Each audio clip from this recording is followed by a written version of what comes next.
आज हम बात करेंगे कि DAP का मुतबादिल क्या है, DAP को कैसे हम दूसरी अपने घर से तैयार कर सकते हैं।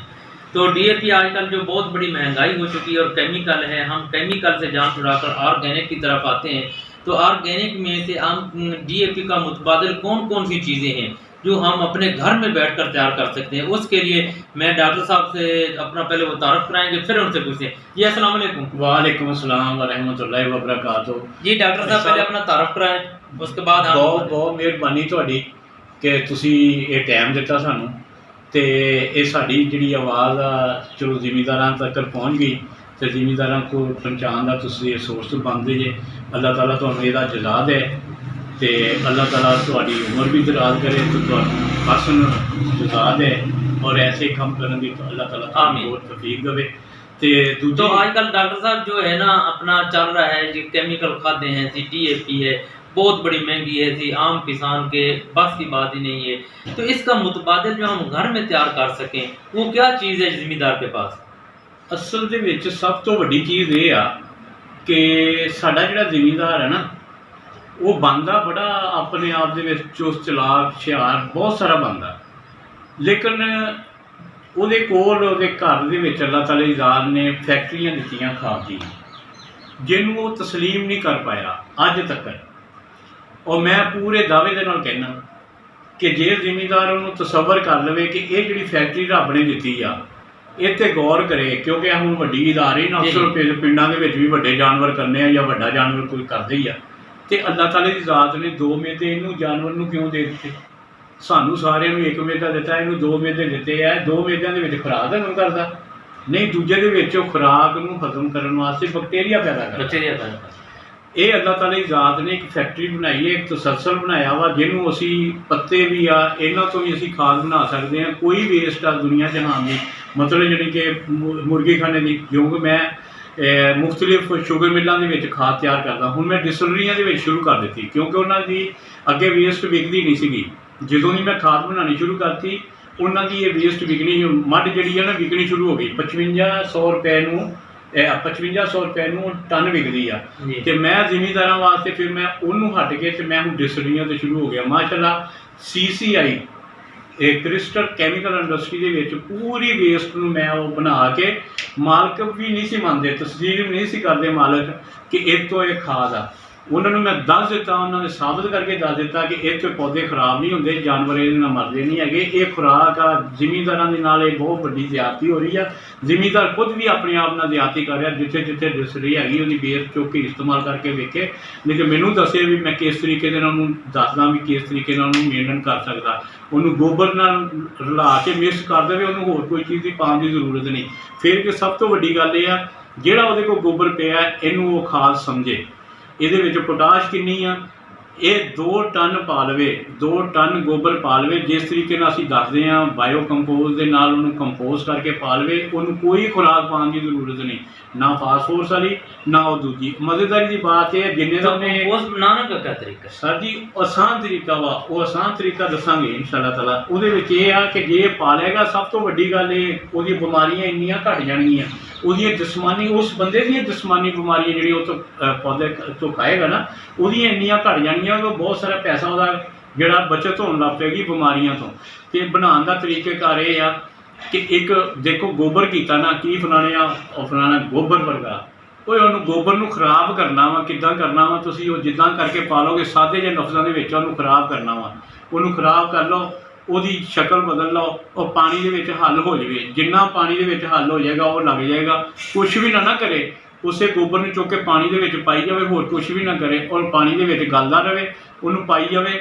ਅਤੇ ਇਹ ਵੀ ਉਹਦੇ ਵਾਸਤੇ ਖਾਦ ਆ। ਅਤੇ ਜੇ ਉਹ ਸਾਡੇ ਤਰੀਕੇ ਨਾਲ ਬਣਾ ਕੇ ਪਾਏਗਾ ਤਾਂ ਉਹ 10 ਗੁਣਾ ਜ਼ਿਆਦਾ ਫਾਇਦਾ ਉਠਾਏਗਾ। क्या तरीका है आपका जो बनाने का? ਉਹਦਾ ਇਹ ਆ ਕਿ ਗੋਬਰ ਹੋਵੇ ਜਾਂ ਉਹਦੇ ਕੋਲ ਕੋਈ ਵੀ ਵੇਸਟ ਹੋਵੇ, ਲੇਕਿਨ ਗੋਬਰ ਉਹਦੇ ਵਾਸਤੇ ਮਸਟ ਆ। ਇਹ ਸ਼ੂਗਰ ਮਿਲ ਦੇ ਵਿੱਚ ਅਸੀਂ ਬਣਾਉਂਦੇ ਹਾਂ ਨਾ, ਮੱਝ ਦੇ ਨਾਲ ਵੀ ਗੋਬਰ ਜਿੰਨਾ ਚੱਕਰ ਨਹੀਂ ਮਿਕਸ ਹੁੰਦਾ ਉਹਨਾਂ ਚੱਕਰ ਨਹੀਂ ਬਣਦਾ।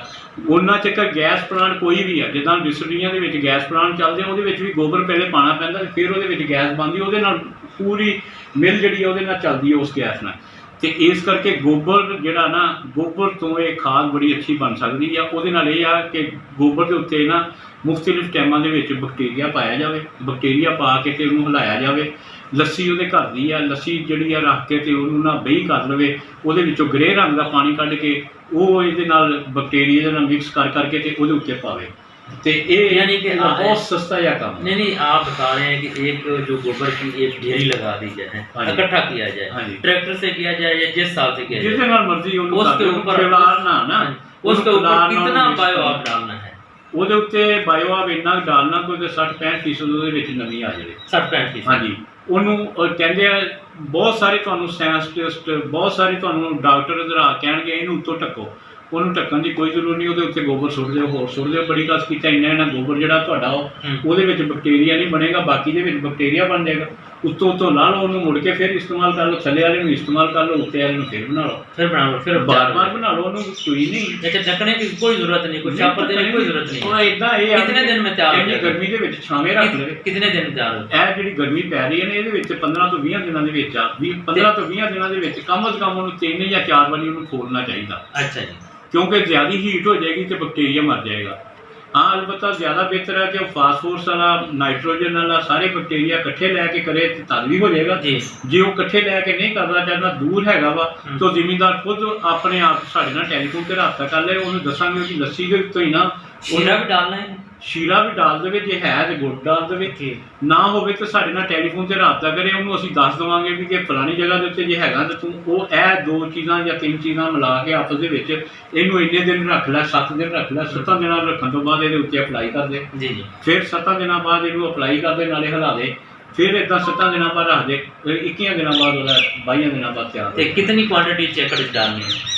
ਜਿੱਥੇ 1 ਏਕੜ ਦੇ ਵਿੱਚੋਂ 4 ਟਨ ਪਾਉਂਦਾ ਪਿਆ ਜਾਂ 5 ਟਨ ਪਾਉਂਦਾ ਪਿਆ, ਉੱਥੇ 1 ਟਨ ਪਾਏਗਾ ਤਾਂ ਉਹਦੇ ਜਿੰਨਾ ਕੰਮ ਲਏਗਾ। 1 ਟਨ ਪਾਓ 25 ਮਨ यानी 25 ਥੈਲੇ ਪਾ ਦੇਵੇ, 25 ਥੈਲੇ ਜਾਂ ਇੱਕ ਖੋਤਾ ਰੇੜੀ, ਇੱਕ ਖੋਤਾ ਰੇੜੀ 25 ਟਨ ਦੀ ਹੋ ਜਾਂਦੀ ਹੈ। ਅੱਛਾ, ਖੋਤਾ ਰੇੜੀ 25 ਟਨ ਦੀ ਹੋ ਜਾਂਦੀ, 5 ਜੇ ਉਹ 5 ਦੀ ਬਜਾਏ 1 डाल ਦੇਵੇ ਤੇ ਖਾਦ ਪੂਰੀ ਹੋਗੀ, ਮੁਕੰਮਲ ਹੋਗੀ ਹਰ ਫਸਲ ਵਾਸਤੇ, ਹਰ ਫਸਲ ਵਾਸਤੇ, गंदम चावल धान काटन हर एक चीज वास्ते, और मिर्च को भी डाल सकते हैं। हाँ अलबत्ते ये भी कर सकता कि जो 200 लीटर वाला ड्राम आ ਉਹਦੇ ਵਿੱਚ ਨਾ ਹਰ ਵਾਰੀ ਮਨ 1.5 ਮਨ ਇਦਾਂ ਹੀ ਲਾ ਕੇ ਇਸੇ ਤਰੀਕੇ ਨਾਲ ਬੈਕਟੀਰੀਆ ਵਿੱਚ ਪਾ ਕੇ 3-4 ਦਿਨਾਂ ਬਾਅਦ ਉਹਨੂੰ ਪਾਣੀ ਦੇ ਵਿੱਚ ਫਲੱਡ ਕਰੀ ਜਾਵੇ।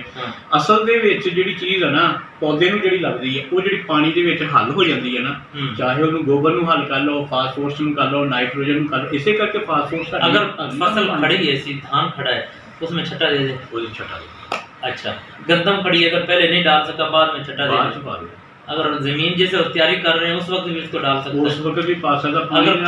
अगर वो बना ले, अपना हौज बना लेता है उसमें डाल दे, उसमें पानी निकाल कर 5-6-7 दिन कपड़ा करके। असल तो सिर्फ एक चीज समझो ਇਹਦੀ ਜਿਹੜੀ ਸਹੀ ਸਮਝਣ ਵਾਲੀ, ਜਾਂ ਤੇ ਇਹਨੂੰ ਬਣਾਉਂਦੇ ਸਾਰੀ ਮਿੱਟੀ ਦੇ ਵਿੱਚ ਦੱਬੀ ਜਾਵੇ ਜਾਂ ਪਾਣੀ ਦੇ ਨਾਲ ਮਿਕਸ ਹੋ ਜਾਵੇ, ਕਿਉਂਕਿ ਇਹਦੇ ਵਿੱਚੋਂ ਜਦੋਂ ਬੈਕਟੀਰੀਆ ਨਿਕਲਣਾ ਨਾ ਉਹ ਪਾਣੀ ਦੇ ਵਿੱਚ ਹੀ ਨਾਲ ਨਿਕਲਣਾ, ਪਾਣੀ ਦੇ ਨਾਲ ਹੀ ਅੱਗੇ ਜਾਣਾ, ਜਿੱਥੇ ਜਾਣਾ, ਜਿੱਥੇ ਤੱਕ ਪਾਣੀ ਦੀ ਰੇਤ ਚਲੇ ਜਾਣੀ ਹੈ ਨਾ ਉੱਥੇ ਤੱਕ ਉਹਦਾ ਅਸਰ ਰਹਿਣਾ ਵਾ। ਤੇ ਇਹਦੇ ਨਾਲ ਫਿਰ ਇਹ ਵੀ ਆ ਕਿ 1 ਵਾਰੀ 2 ਵਾਰੀ ਇਹ ਅਪਲਾਈ ਕਰਨ ਦੇ ਨਾਲ ਇਹ ਹੋਏਗਾ ਉਹਦੀ ਜ਼ਮੀਨ ਦੇ ਅੰਦਰ ਇੰਨੇ ਗੁੱਡੋਏ ਪੈਦਾ ਹੋ ਜਾਣਗੇ, ਨਿੱਕੇ ਨਿੱਕੇ ਉਹ ਬਰੀਕ ਗੁੱਡੋਏ ਹੋਣਗੇ, ਉਹ ਮੋਟੇ ਨਹੀਂ ਹੋਣਗੇ ਜਿਹੜੇ ਖਾਲਿਆਂ ਦੇ ਵਿੱਚ ਹੁੰਦੇ ਉਹ ਨਹੀਂ ਹੋਣਗੇ, ਇਹਦੇ ਨਾਲ ਬਰੀਕ ਇੱਕ ਛੋਟੇ ਗੁੱਡੋਏ ਪੈਦਾ ਹੋ ਜਾਣਗੇ ਜਿਹੜੀ ਜ਼ਮੀਨ ਨੂੰ ਪੂਰੀ ਨੂੰ ਨਰਮ ਕਰ ਦੇਣਗੇ।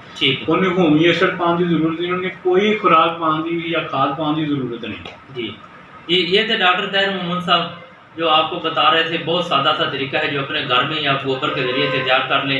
वो कहते हैं कि अगर ये गोबर को एक दफ़ा खाद तो समझें, इस्तेमाल करके तो देखें तो फिर इनको पता चलेगा। तो डॉक्टर साहब बहुत बहुत शुक्रिया आपको टाइम देने का जी। अस्सलाम वालेकुम। वालेकुम अस्सलाम व रहमतुल्लाहि व बरकातहू।